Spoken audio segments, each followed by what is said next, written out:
Writing your first SQL statement.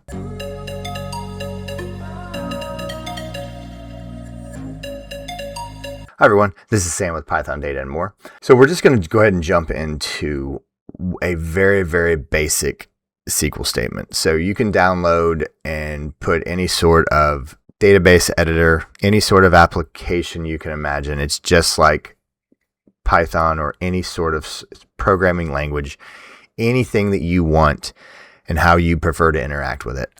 This application right here is dbeaver.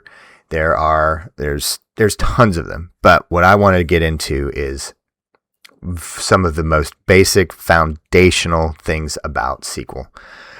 So two words you absolutely have to have in a SQL query are from and select. So we're going to break this down.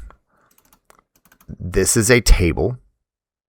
You're getting information from this table. You are selecting this information from this table. That is the order of operations. From, what am I getting, and where's it coming from? That's my syntax. Now this little star asterisk right here, what that is saying is I want every single column and every single row. I want every single column from this table.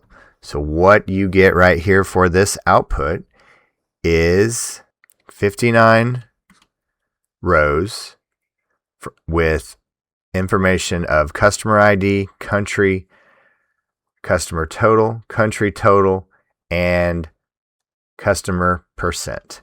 And that is contained in this table called percent sales. So there we go. That is your first SQL query. So please make sure you're liking, subscribing, hitting the notification bell, sharing these videos, and there is so much more to come. So thank you all for watching. Stay tuned, and we'll see you next time. Bye, everyone. Hey guys, thanks for joining us today. I hope you really enjoyed today's video. And if you haven't, check out this video right here or this one right down here. And most important, make sure you're hitting this subscribe button and the notification bell.